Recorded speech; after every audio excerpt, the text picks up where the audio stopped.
For this session, I will read sequentially the names of those who have been registered for comment and checked in. We ask commenters to come to the podium. Each person has 3 minutes. Is the timer going to flash yellow before it flashes red? Yes. Okay, so this timer is going to flash yellow, and when the red is done, the hook is there for the stage, yes. Our first commenter today is Kathy Weimer, who is a senior fellow at General Mills.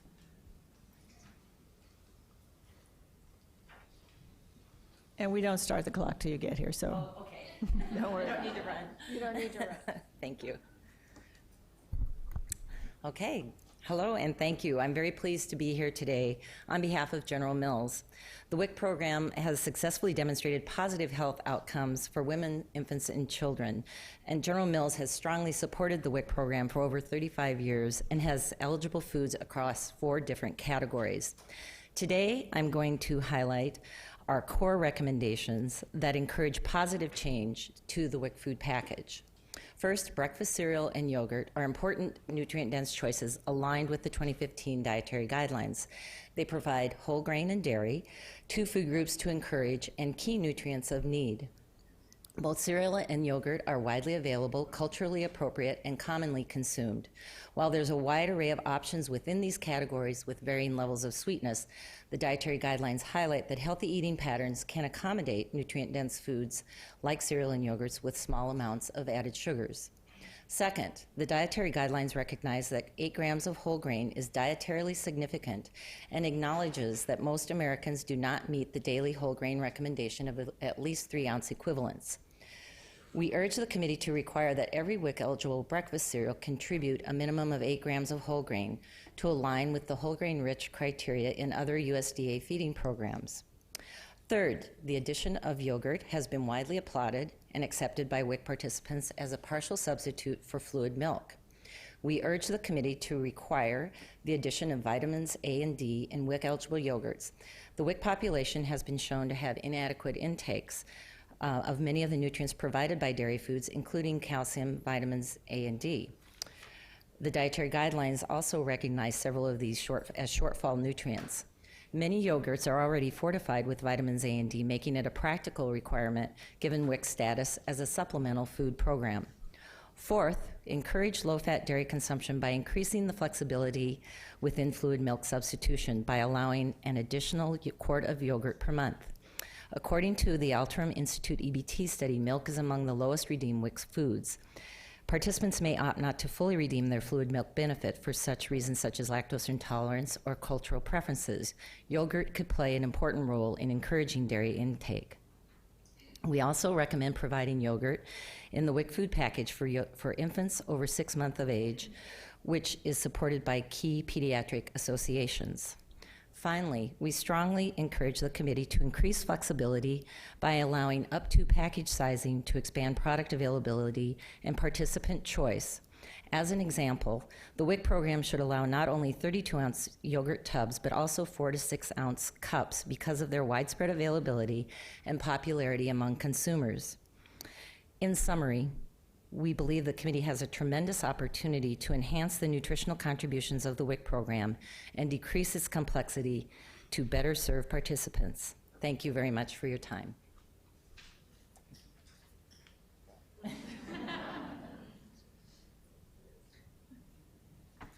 Right on time, thank you.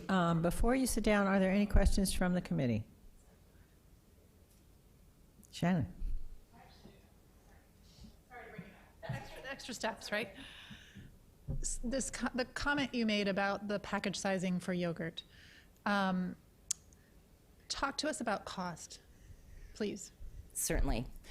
Clearly, yogurt there's a cost differential between fluid milk and yogurt. So we understand that would have to be something to try to keep the package cost neutral.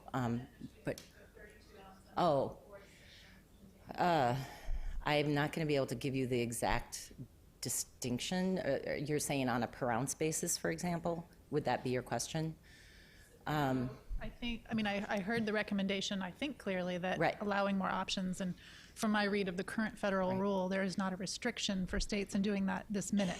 Correct. The challenge appears to be on the cost per ounce. So, Right. so is there any movement in the yogurt industry to be able to bring down the cost of individual size packaging, making states more able to Right, add that to their food to have lists? that. I think that's would be the challenge we would face in trying to bring the cost of the packaging down for individual sizes. But obviously, it's an important consideration for us, and realize that the program, it would give more flexibility to the program if we can do something like that. Yeah.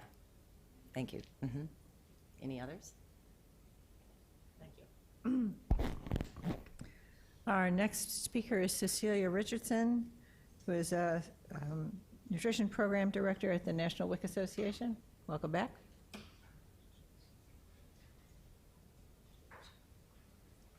Good afternoon, Dr. Rasmussen and distinguished members of the committee.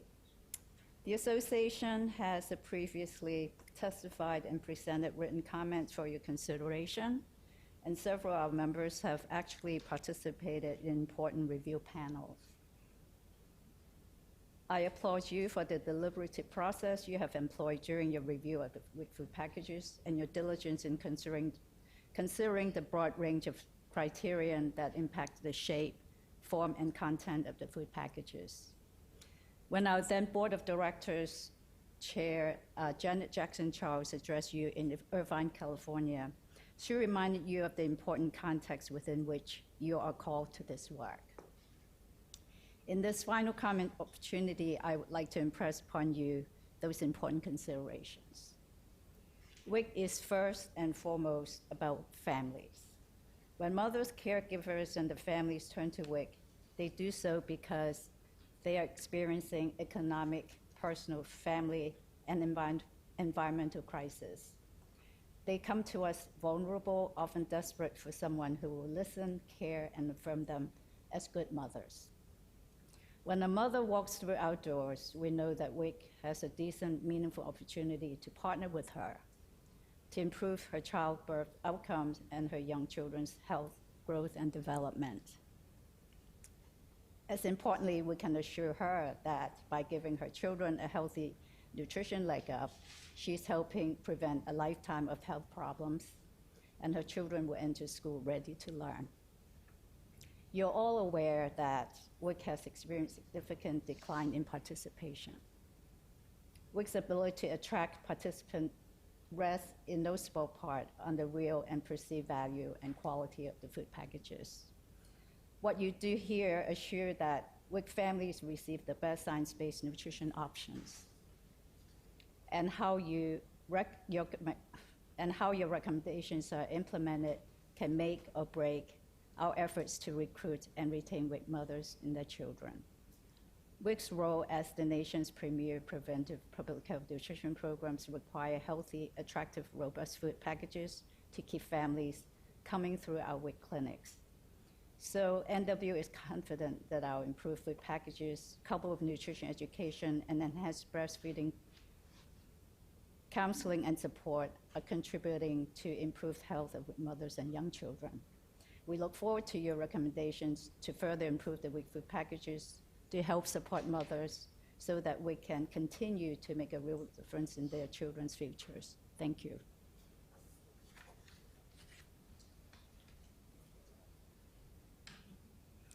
Are there questions from the committee?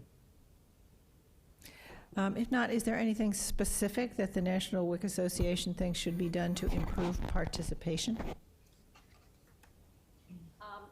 We had made a series of recommendations last year.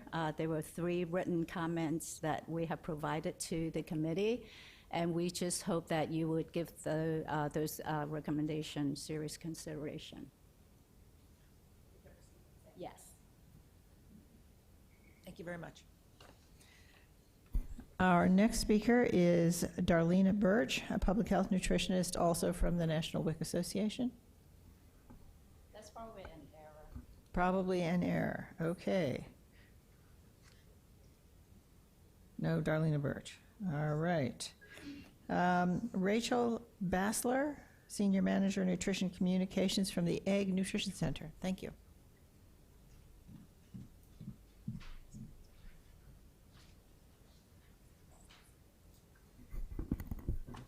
Hi, everyone. My name is Rachel Bassler. I'm a registered dietitian and Senior Manager of Nutrition Communications at the Egg Nutrition Center. Thanks to the committee for their work on the interim report and continued work toward final recommendations. The interim report identifies a number of underconsumed nutrients and food groups. Eggs supply several of these underconsumed nutrients. One example is choline.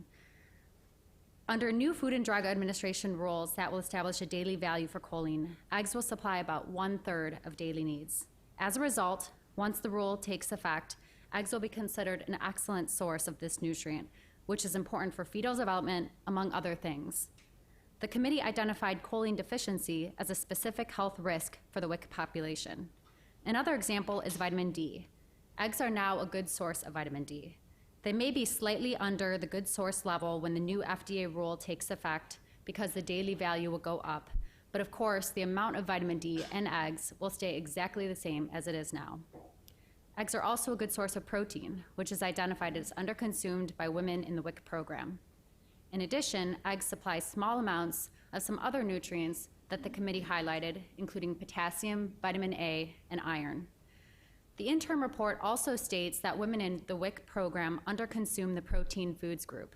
Seafood is highlighted, but the report also says that 45% of women failed to consume recommended amounts in the meat, poultry, and egg subgroup. You have stated in your report that you are conscious of cost constraints. In that regard, eggs are typically the least expensive source of high-quality protein per serving among animal-based sources. Along with milk, eggs supply the most grams of protein per dollar compared to other animal-based sources. And eggs have the fewest calories per serving among these protein sources. We've submitted written comments that quantify those comparisons. Since your interim report was published, the 2015-2020 Dietary Guidelines for Americans took the major step of dropping previous warnings to restrict dietary cholesterol. This is consistent with guidelines from the American Heart Association. The DGA cites eggs as a nutrient-dense food and identifies eggs as a food that is higher in dietary cholesterol but not saturated fats, and so does not pose the same risk to cardiovascular health as do high saturated fat foods. So, as we have explained more thoroughly in written comments that we submitted earlier, eggs supply underconsumed nutrients, may help address specific health risks identified by the committee, and are a nutrient-dense food that provides the least expensive source of high-quality protein among animal-based sources. Thank you for the opportunity to present this information to the committee.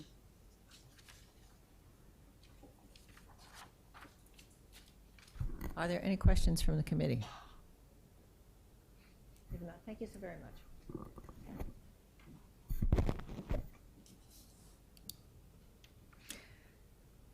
Our next speaker is Jody Brewer, Marketing Director of Beechnut.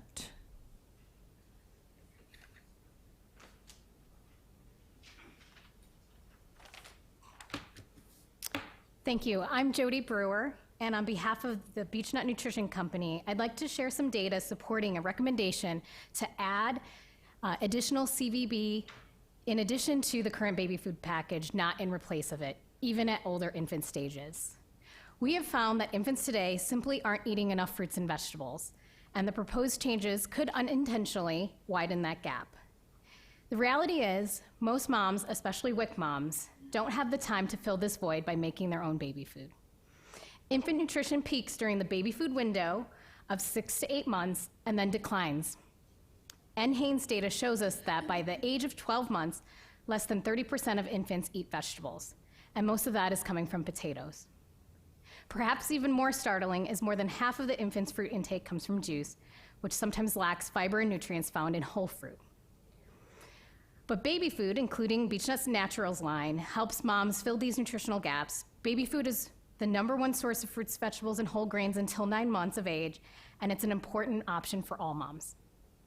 We include a wide variety of fruits and vegetables in our infant purees, including raspberry, kiwi, kale, avocado, to help develop babies' taste for vegetables and provide a varied nutrient profile.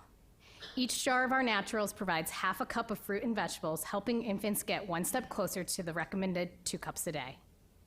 It's important to us and to moms that babies start eating fruits and vegetables early in life. Studies have shown that infants form taste preferences during this early stage of development, and those patterns of low fruit and vegetable consumption are likely to follow infants into their childhood. Because of this, limiting access to baby food purees by removing or reducing them would be a step in the wrong direction for infant nutrition.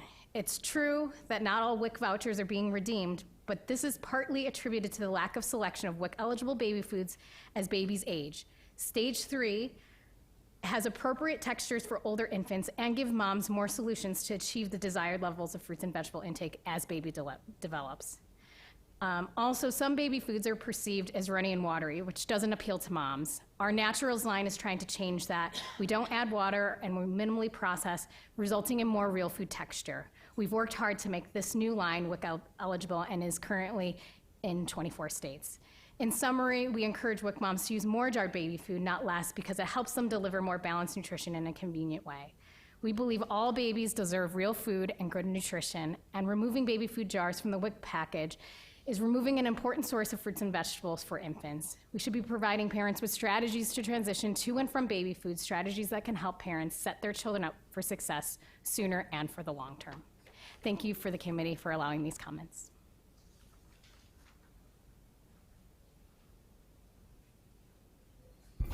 Any questions from the committee?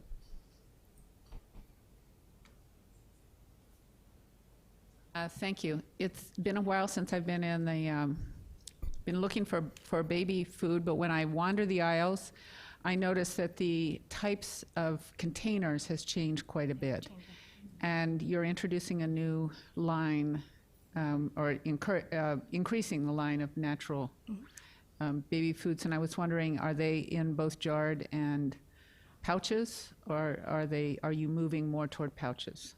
So we still are committed. The Naturals line, which we have submitted for WIC consideration state by state, currently is in the jar form, and we are committed to glass. It is a preference of some consumers as a very pure container type, and as we learn from consumers, purity when they're talking about first foods is very important to them when it comes to their babies. So there is still a market for jars. We are expanding into pouches, but typically we see a trend in organic baby food pouches, so we are following that trend. Right now, organic baby foods are not widely accepted in many of the state's programs, so that's the status I can share with you.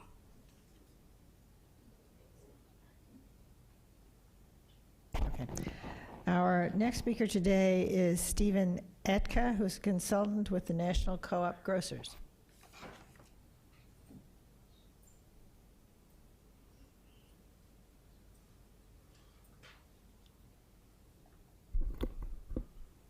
Good afternoon. My name is Steve Etka. I'm here as a consultant on behalf of the National Co-op Grocers. NCG is a business services cooperative representing 150 retail natural food co-ops throughout the United States. On June 23, 2015, NCG submitted comments to the committee, along with our colleagues from the Consumers Union, the National Organic Coalition, and the Organic Trade Association, highlighting recent peer-reviewed research about the health and nutritional benefits of organic foods. We offered this information as part of a larger effort to urge USDA and state WIC agencies to eliminate or reduce unnecessary barriers to organic foods within the WIC program. Some of the strongest evidence is with regard to the health concerns about pesticide residues in conventional foods, particularly for pregnant women and small children, and the ability to avoid or reduce those residues by eating organic diets. But there's also some evidence about health benefits of organic diets with regard to higher concentrations of certain micronutrients. We highlighted these peer-reviewed studies not to suggest that the science is definitive on this subject, but to encourage the committee to recognize the growing trends of science on the topic. On March 30th, 2016, NCG provided further written comments to the committee, raising concerns about the Phase 2 document produced by the committee and that it did not discuss the scientific research that we highlighted in our initial comments. We understand the committee's desire to address only those questions raised by FNS in its statement of task when it commissioned the IOM to undertake this study. However, we argue that the statement of task provides the latitude to the committee to address key health issues related to the diets of WIC participants. For example, the statement of task makes reference to making recommendations consistent with the advice of the American Academy of Pediatrics. In that regard, AAP materials make note of the significant pesticide residue reductions associated with organic diets and urge pediatricians to give parents information and facts about this. Most of the barriers of access to organic foods in state WIC food packages are based on concerns about cost. Yet there is little flexibility provided to allow access to certain organic foods, even in cases where cost differences can be addressed. So as the committee moves towards the completion of the last stage of its review of WIC food packages, I strongly encourage the committee in your final recommendations to include clear language acknowledging that organic foods are one acceptable way to meet nutritional requirements under the WIC program, and to mention the AAP's recommendation on the topic of organic diets. Thank you very much.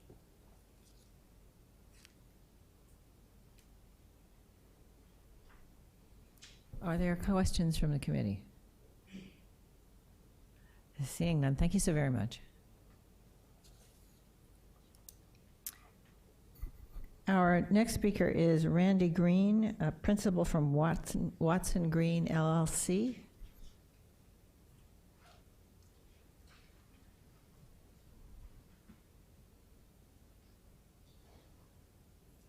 Thank you very much, and good afternoon. I have the privilege today to speak on behalf of the National Milk Producers Federation, which represents America's family dairy farmers and their farmer-owned cooperatives.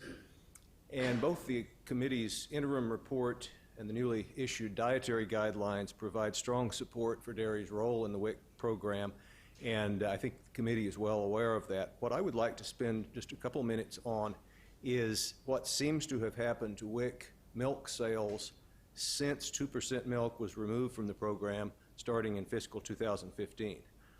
Most states do not have data publicly available on WIC milk sales, and that's mainly because most have not fully implemented EBT, or in some cases had not done in 2014, making a comparison to 2015 difficult. But in 2 states, Texas and West Virginia, a significant amount of data is available, and the committee has received some detail on this in its last meeting and as well as in written comments, so I won't rehash the numbers. But the bottom line is that in both Texas and West Virginia, the volume of milk sales declined in fiscal 2015, coinciding with the removal of 2% milk, and the decline was much greater as a percent than the simultaneous decline in the WIC caseload, 4 times as great in the case of Texas. And at the same time that absolute volumes were falling, milk's redemption percentage in both states also went down for low-fat and fat-free milk, though not for the small quantity of whole milk still in the program. And milk has traditionally had one of the higher redemption rates among WIC foods, but at least in those 2 states, the rate dropped. So National Milk Producers Federation would encourage this committee to study those trends carefully and to see if you can get more information. Quite possibly you can obtain data from USDA that might supplement what's publicly available. And I hasten to add that one can't definitively say that the removal of 2% milk caused a consumption decline, both because correlation is not causation and also because the data only come from 2 states and we don't know what was going on in the other 48. We did ask, by the way, but data were not available. But when WIC milk sales fell more than 14% in Texas in 2015, even though the number of WIC clients fell only 3%, that does seem to us a cause for concern. If the committee shares that concern, we'd hope you might recommend some flexibility, find some way of allowing moms to make that choice for 2% milk if that is what they want to do. In the few seconds I have left, I would just add that National Milk also is in strong support of the role of yogurt in the WIC program, and we would basically second what the lady from General Mills had to say, particularly on container sizes. Thank you very much for this time.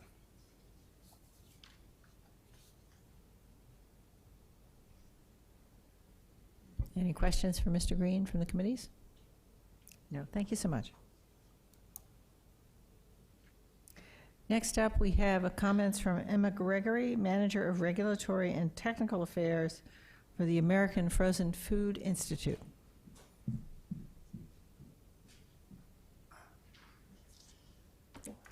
Good afternoon. My name is Emma Gregory. I'm a registered dietitian with the American Frozen Food Institute.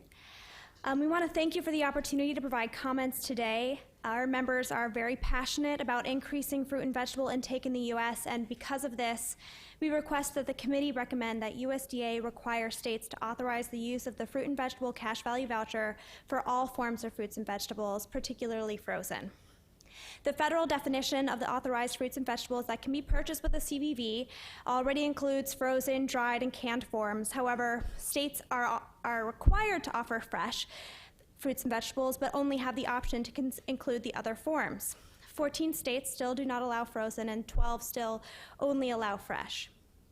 AFI understands that the committee's goal is to align the WIC food packages with the dietary guidelines and other scientific literature. The guidelines recommend all forms of fruits and vegetables, including frozen. Other research has shown that frozen fruits and vegetables are just as nutritious as fresh, and in some cases more nutritious.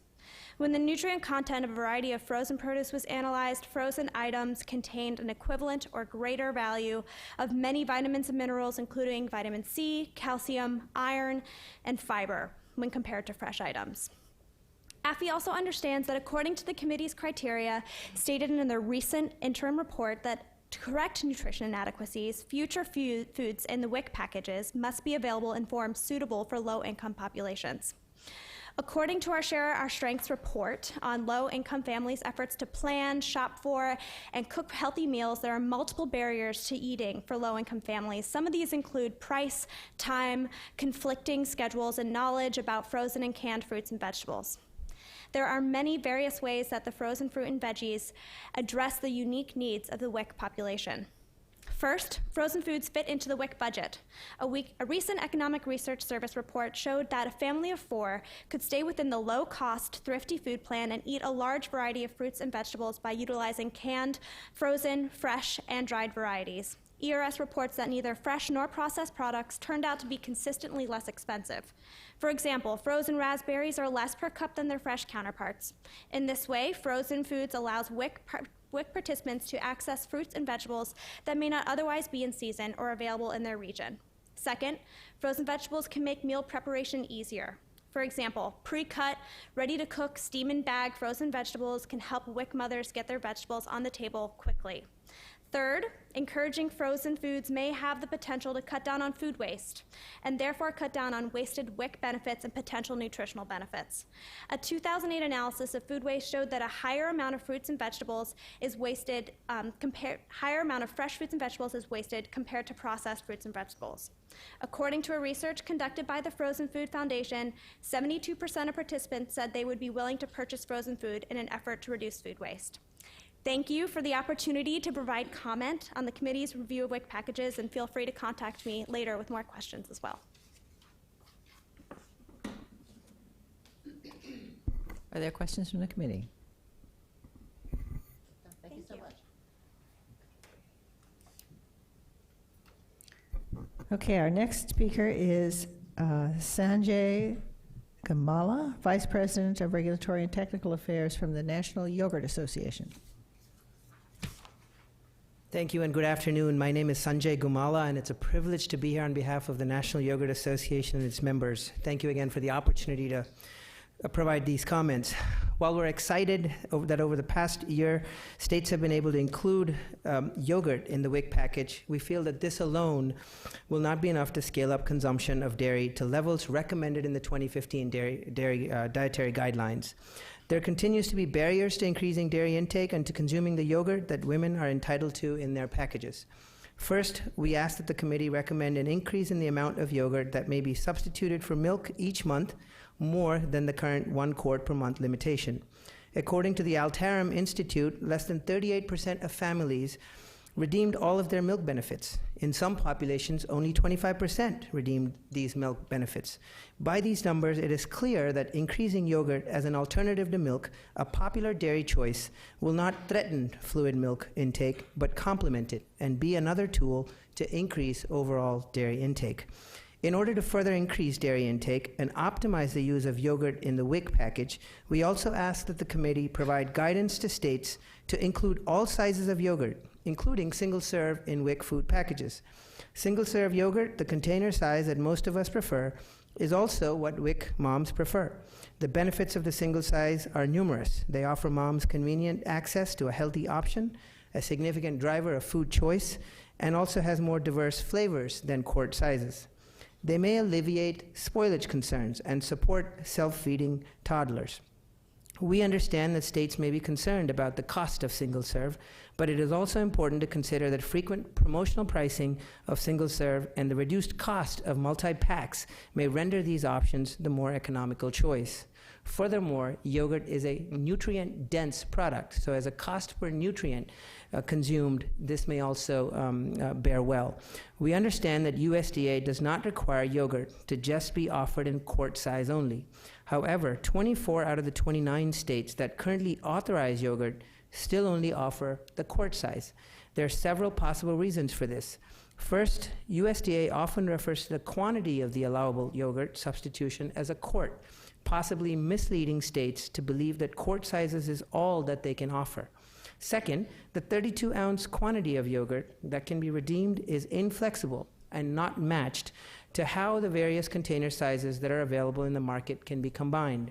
The committee may recommend a range of 30 to 32-ounce substitution or up to 32 ounces rather than the even 32 ounces. Finally, NYA's members have been making significant strides to decrease the sugar content in their yogurt products. That's why we also believe that the total sugar content allowable in yogurts in WIC packages should be reduced from 40 grams to 30 grams per 8 ounces. In fact, according to NYA's review of IRI market data, 80% of flavored yogurts today contain 30 grams or less of total sugars already. We want to thank the committee again for the opportunity to provide these comments. Some written comments have been previously submitted to this committee, and I certainly welcome any questions at this point.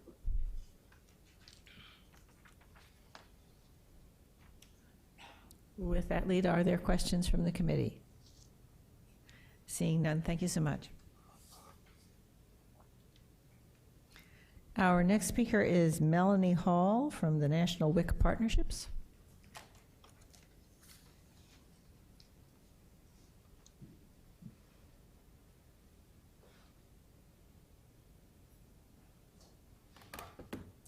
Good afternoon. My name is Melanie Hall. I'm a registered dietitian, and to correct, I am the Kellogg Company's Nutrition Communications Lead for WIC National Partnerships. And I'd like to thank you for allowing us to provide oral comments today. The main point we want to illustrate is WIC breakfast cereals provide more iron than any other WIC breakfast food. And in order to encourage consumption of WIC cereals, a variety of choices that meet participant taste and texture preferences are needed. Because iron is an important nutrient for WIC participants, we respectfully ask that non-whole grain breakfast cereals continue to be included in the category, as removing them would likely result in decreased iron consumption. To support this point, the 2015 Dietary Guidelines for Americans classifies iron as a nutrient of public health concern for young women and for young children and women who are pregnant. In addition, the Dietary Guidelines Advisory Committee report states that 96% of pregnant women are not meeting their estimated average requirement for iron. While popular legumes like black, pinto, and kidney beans can provide 8 to 15% of the daily value for iron per serving, there are few foods in the WIC package that provide an excellent source of iron. When looking at the elevated needs of pregnant women, WIC cereals are the only food package option that provides an excellent source of iron, making WIC cereals, which are often consumed throughout the week, both in and out of breakfast, the best equipped to help alleviate this nutrition shortfall. Second, we agree that it is important to increase the consumption of whole grains, and the whole wheat bread and other whole grains category ensures access to multiple whole grain choices. Also, consider the average iron content of the more popular whole grain options. Whole wheat bread at about 9% daily value, corn tortillas at about 2, and oatmeal at about 12. These are far less than the 45% daily value offered by both non-whole grain and whole grain WIC breakfast cereals. And for that reason, they should continue to serve as a primary source of delivering iron to this at-risk population, while the whole wheat bread and other whole grain category focuses on increasing whole grain consumption. And lastly, a move to an exclusively whole grain breakfast cereal category would not necessarily reflect the taste, texture, and cultural preferences of many participants. For example, EBT data reveals that non-whole grain cereal redemptions represented over 70% of cereal category redemptions in Texas, over 60 in Massachusetts, and over 50 in Florida. Removing these preferred options will cause many of these participants to consume less cereal, and as a result, less iron. In the spirit of meeting participants where they are in their taste, texture preferences, and the current WIC food package recommendation that whole grains make up half of a state's cereal list is the most appropriate, affordable, and delicious way to deliver iron, while still encouraging whole grain options. And we respectfully ask that this requirement remain unchanged. Thank you.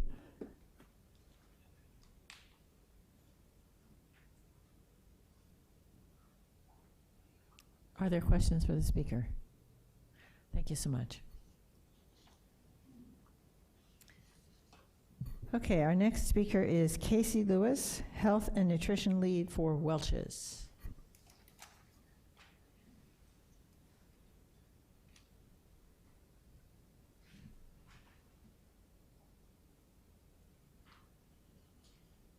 Good afternoon. My name is Casey Lewis. I'm a registered dietitian and a health and nutrition lead at Welch's. Welch's is a co-op of family farmers who grow Concord and Niagara grapes for 100% juice. So on behalf of those family farmers, thank you for your important work and for the opportunity to provide evidence. Despite common misperceptions expressed in many of the comments submitted to this committee, science continues to demonstrate that 100% juice is not associated with excessive energy intake, overweight or obesity, dental caries, or low fiber intake.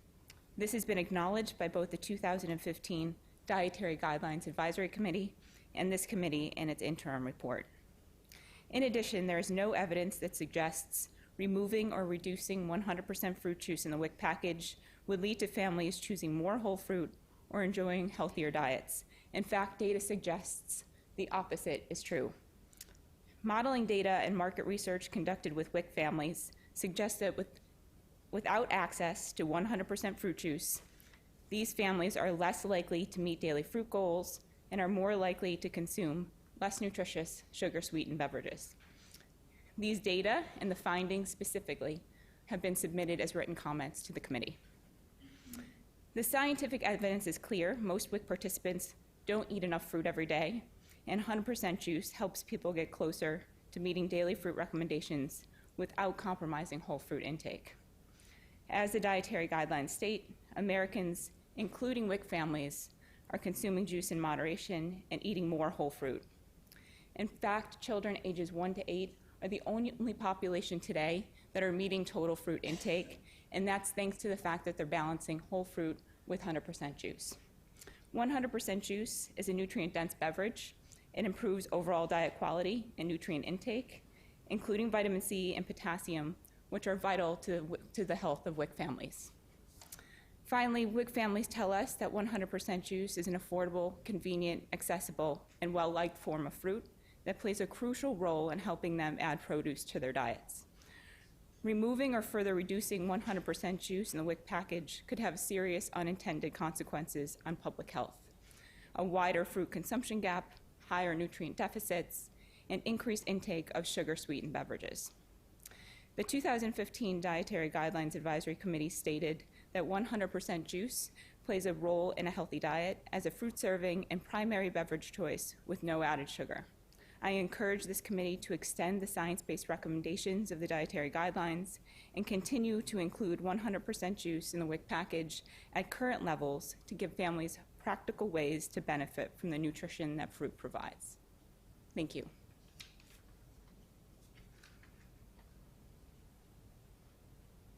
Do we have questions from the committee? If not, thank you very much. Our next speaker is Camellia Patey. I apologize if I'm not saying this correctly. Vice President of School Wellness Partnerships for the National Dairy Council.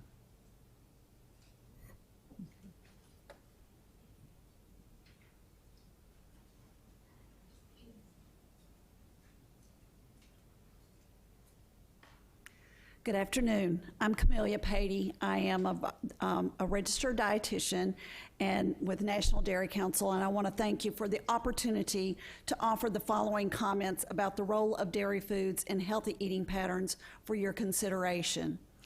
The 2015 Dietary Guidelines for Americans found that most Americans underconsume nutrient-rich dairy foods along with vegetables, fruits, and whole grains. In fact, more than 80% of Americans do not meet their dairy recommendations in the healthy U.S.-style eating pattern. On average, very young children are the only age group that meets the dairy and fruit recommendations. The Phase 1 report noted that high rates of participation of this age group in WIC likely played a role. In addition, the Phase 1 report found that women who participate in WIC had higher than average dairy consumption. That demonstrates the success of the program to many of the participants. We also know, however, that some participants do not redeem their food vouchers. The 2015 DGA recognizes that a healthy eating pattern is not a rigid prescription, but rather an adaptable framework in which individuals can enjoy foods that meet their personal, cultural, and traditional preferences. It is with that in mind that National Dairy Council would like to share some emerging research on dairy foods that was not available when whole and 2% milk were removed as WIC redemption choices. The Phase 1 report reviewed recent studies about dairy food consumption and concluded dairy fat consumption may have different implications for health than other types of saturated fats. NDC looked at some of the same research as part of a review of dairy foods and weight outcomes in young children of WIC participant age. The review, which is included in our comments, our written comments, found that consumption of dairy foods, including whole and reduced fat milk, is not associated with or is inversely associated with risk of overweight or obesity of this age group. Recent research also indicates that dairy food consumption, including whole and reduced fat versions, is not associated with increased risk of cardiovascular disease in adults and in some cases linked to decreased risk. An authoritative review of dietary and policy priorities by Dr. Darius Mazzafaran, published in 2016, noted longitudinal studies no harm of whole fat milk for obesity, diabetes, or cardiovascular disease in adults, and that children who habitually drink low-fat milk gain more weight, and those who drink whole-fat milk gain less weight over time. The DGA emphasis on building healthy, flexible, adaptable eating patterns is consistent with including some nutrient-dense foods containing small amounts of added sugars and saturated fats that improve palatability, as long as we stay within the total calories and macronutrients. Thank you.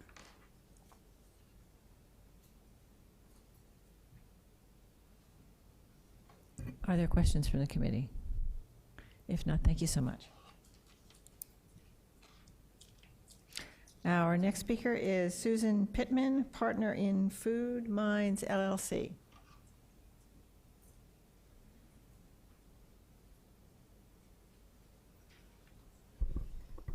Good afternoon, everyone. I'm Sue Pitman. I'm a registered dietitian and partner at Food Minds. At Food Minds, we've developed programs to help close the fruit and vegetable consumption gap for a range of organizations, including NGOs, nonprofits, and currently the Can Manufacturers Institute and the American Frozen Food Institute. Today, I'm representing my views as an RD about the importance of all forms of fruits and vegetables in helping close the consumption gap. We know increasing fruit and vegetables enhances public health, and of course, despite lots of efforts, data shows Americans are falling short. The dietary guidelines reaffirmed that Americans should substantially increase consumption of these foods, and importantly, the dietary guidelines recognize that healthy eating patterns includes vegetables from all 5 subgroups and whole fruits in all forms and 100% juice.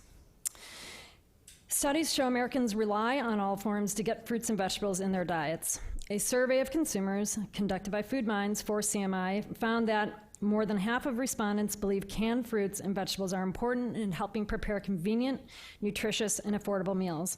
This number rises to 2/3 for those on food assistance. Government recommendations impact perceptions of the healthfulness of packaged fruits and vegetables. Despite acknowledgement in the dietary guidelines that all forms are part of a healthy dietary patterns, recommendations signal that some are better than others. Research indicates that limitations on packaged fruit and vegetable recommendations, such as without added salt or added sugar, undermine the perception of the healthfulness of those forms. Yet the dietary guidelines states that only 2% of added sugars in the diets comes from fruits, including cans, and only 11% of sodium comes from vegetables. Alternatively, inclusive language such as using fresh and package options together, canned, frozen, dried, and 100% fruit juice, make it possible to get healthy homemade meals on the table more often.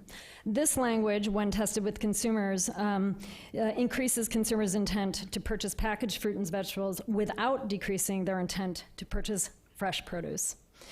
The dietary guidelines issued a call to action for all segments of society to align with dietary guidelines. The goal is to establish and maintain settings to support and encourage foods and beverage choices that help individuals meet healthy eating patterns, to create a new paradigm in which healthy lifestyle choices are easy, accessible, affordable, and normative.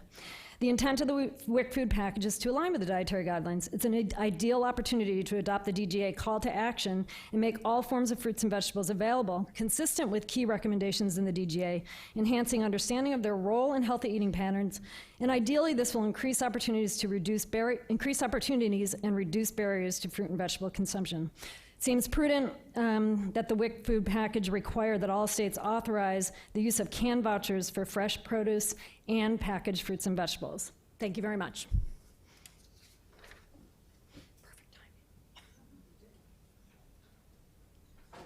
Thank you so much for your comments. Are there questions from the committee?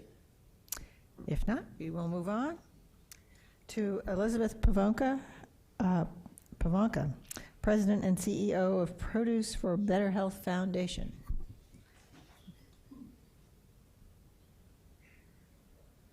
Good afternoon. My name is Elizabeth, and I'm a registered dietitian and president of the Produce for Better Health Foundation. For 25 years, we have worked to increase fruit and vegetable consumption to improve public health, first with 5 a day, and now with Fruits and Veggies More Matters. We applaud past changes in the WIC food packages, particularly cash value vouchers for fruits and vegetables. Unfortunately, we still haven't made a lot of progress. Excluding fried potatoes, per capita U.S. fruit and vegetable consumption declined 7% between 2009 and 2014, driven by decreased consumption of vegetables, primarily canned, and fruit juice.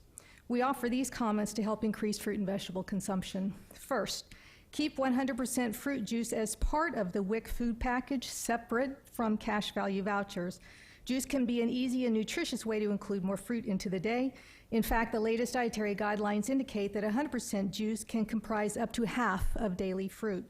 The majority of studies show that drinking moderate amounts of juice is not linked to overweight or obesity in adults and children. In fact, drinking 100% fruit juice is associated with higher intakes of vitamins A and C, magnesium, folate, and potassium in children. On average, consumption of juice for children ages 4 to 13 years is less than a half a cup per day and accounts for only 2 to 3% of total caloric intake. Secondly, require that all states authorize cash voucher use for canned, frozen, and dried fruits and vegetables in addition to fresh. The decades of research that support the importance of fruits and vegetables to health is not specific to the form of fruit or vegetable, yet not all states authorize frozen fruits and vegetables, only half authorize canned, and even fewer authorize dried. Including all forms allows for differences in cultural, practical, and financial needs, while also promoting health. Furthermore, requiring that an assortment of both fresh and packaged fruits and vegetables be available by WIC grocers still allows expansion of fresh offerings, an important benefit as a result of the vouchers. Third, reconsider other limitations on fruits and vegetables, specifically continued emphasis on no added salt, sugar, or fat to nutritious foods lacking in the American diet is counterproductive, since the very plant compounds that are beneficial to health, phenols, flavonoids, terpenes, and others, are almost always bitter. Salt or sugar helps block bitterness and can be important for acceptability of key fruits and vegetables. Overall, packaged fruits and vegetables are not the main contributors to Americans' sugar and sodium intake. We encourage you to consider parameters like that used by More Matters as defined by CDC. Finally, in WIC education efforts, be sure to positively communicate how all forms of fruits and vegetables fit into a healthy diet. We have learned in our research that mothers are relieved to know that all forms count, that with them, making half her plate fruits and vegetables is doable, and that intent to purchase packaged produce increases without decreasing fresh produce purchase intentions. Thank you very much.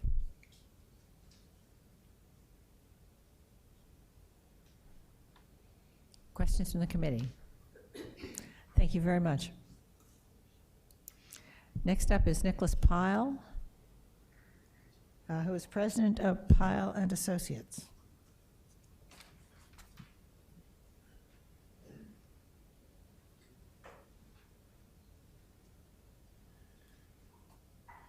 Good afternoon. I'm here with 32 years experience consulting on behalf of WIC to my clients.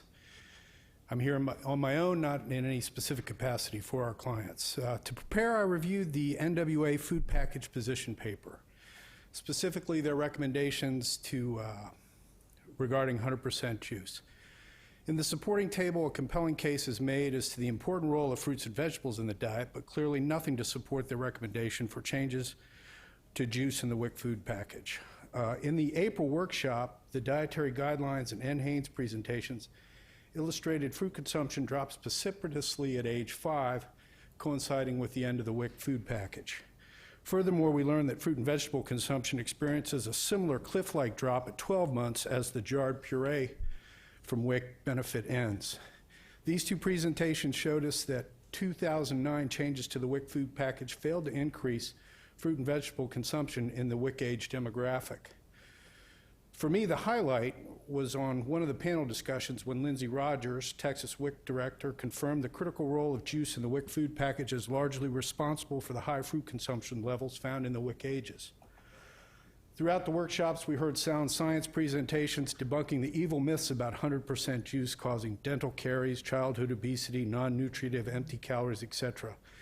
Claims from the other side advocating for 100% juice change were not science-based, especially the one that said, quote, juice in the WIC food package is akin to a gateway drug teaching people to buy sugary beverages.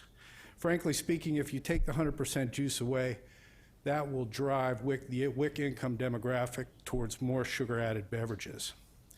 So what exactly does swapping 100% juice do to increase the WIC participant fruit gap?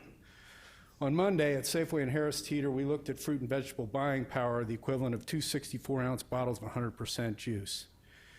Using the Centers for Disease Control website, MyPlate, Cookopedia, and other websites, we created the graph that I've gave you, which showed a spreadsheet detailing the number of servings of various fruits and vegetables one would receive with a cost-neutral increase in the WIC CVV. Bananas with 24 servings is the only thing that comes close to providing the 32 fruit servings provided with 100% juice. At 49 cents a pound, bananas are a bargain, but in my house, after a week, bananas turn into banana bread. Distant second is 15 servings of potatoes, 14 servings of carrots, 13 servings of cucumbers, 10 servings of peaches, with everything else in single digits. 100% juice in the WIC food package fights the fruit gap. Eliminating, reducing, or allowing swapping increases the fruit gap. Mind the gap. Thank you.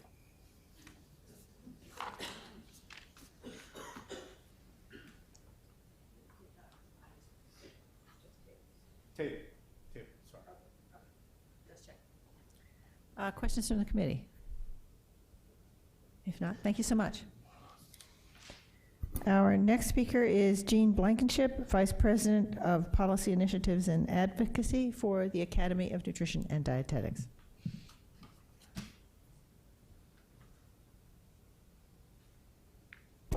Good afternoon, and thank you all for the important work that you do.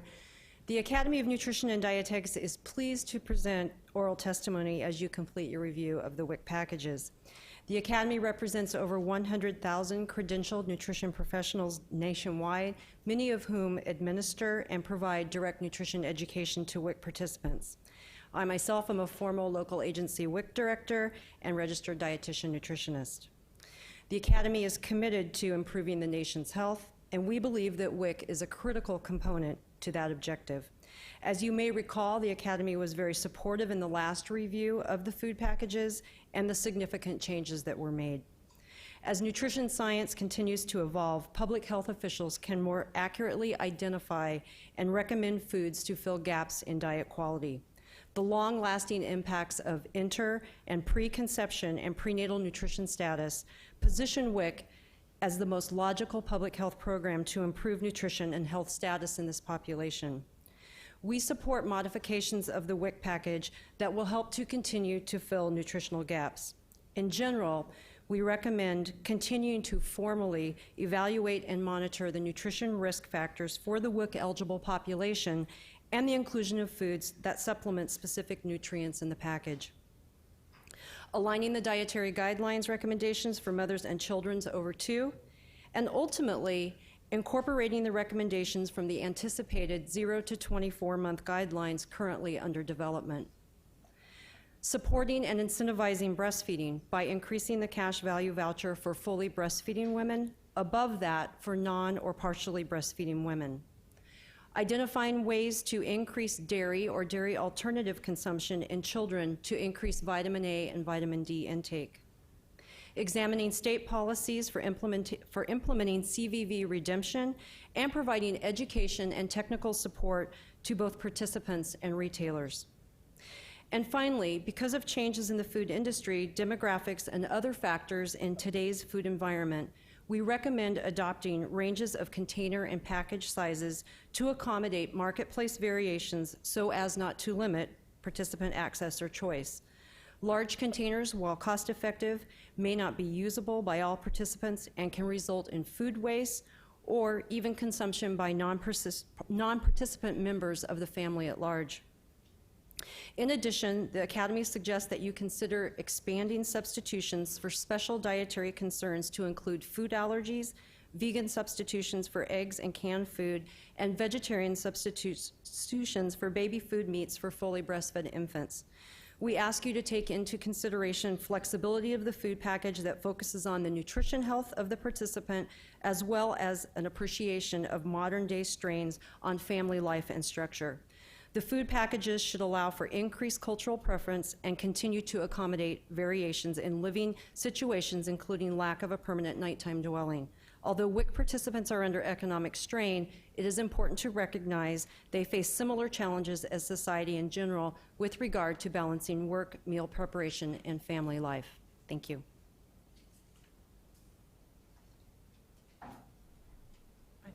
Questions? No, thank you.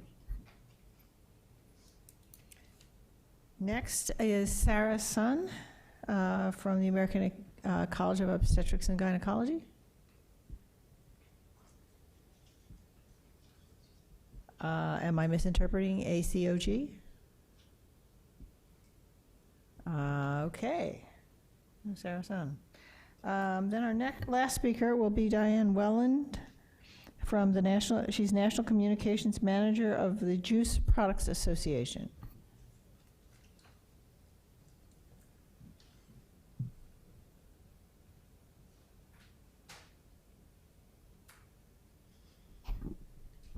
Good afternoon, and thank you for this opportunity to deliver these oral comments. As a registered dietitian working with the Juice Products Association, a trade association representing processors, growers, packers, and suppliers to the juice industry, I commend the committee's efforts to update the WIC food package based on current science and government guidelines. JPA supports current recommendations that 100% fruit juice is a part of a healthy diet for children and pregnant women. Here are 3 evidence-based reasons why 100% juice should continue to be included in the WIC food package. First, 100% fruit juice is a nutrient-dense, healthful beverage that delivers significant nutrients in the diets of women and children and plays an important role in helping WIC participants meet recommended daily servings of fruit. 100% fruit juice delivers essential vitamins and minerals as well as health-promoting plant nutrients like polyphenols with no added sugars and without contributing to overweight, obesity, and dental caries. It's the #1 source of vitamin C among children 2 to 18 years of age and the #2 contributor of potassium, second only to milk. In fact, 100% juice provides 45% more vitamin C than the top fruits consumed in the U.S. This is particularly important for pregnant, breastfeeding, postpartum women, which the review committee identified as having inadequate levels of vitamin C. Second, families receiving food assistance are more likely to identify access, affordability, and higher levels of waste as barriers to fresh fruit and vegetable consumption. 100% fruit juice offers an affordable and cost-effective fruit option. Removing this option may pose challenges for the economically disadvantaged and some minority groups. Furthermore, research shows that meeting DGA recommendations with whole fruit only significantly increases estimated food costs, while utilizing a combination of 100% fruit juice and whole fruit did not raise costs. The impact of adding whole fruit on diet costs was highest for low-income children and for minorities. According to the most recent USDA economic research data, 25% of fresh fruit purchased by consumers goes uneaten each year. This waste amounts to throwing out about 31 pounds of fresh fruit per capita per year. Processed fruit, like juice, on the other hand, accounts for only about 11%, or 9 pounds of food loss per capita. From a juice perspective, this means consumers generally throw away more than twice as much fresh fruit as juice. There's no research which shows reducing fruit juice will increase fruit consumption. Despite WIC program changes intended to increase whole fruit consumption, according to NHANES data, there have been no improvements in total whole fruit intake among WIC participants since 2009. That suggests that further reductions to 100% fruit juice, even if accompanied by cost-neutral efforts to increase whole fruit consumption, would likely negatively affect families' total fruit intake. In conclusion, JPA asked this committee to consider 3 reasons: nutrient intake, cost-effectiveness, food waste, and consumption patterns when evaluating the WIC food package related to juice, and consider 100% juice as a way WIC families can include an affordable, accessible, and nutritious form of fruit in their diet. Thank you.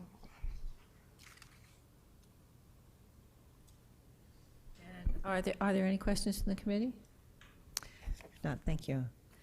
This concludes our session today. This was our last commenter. We thank everyone for taking the time and making the effort to come and share their perspectives with the committee. And this meeting is now adjourned.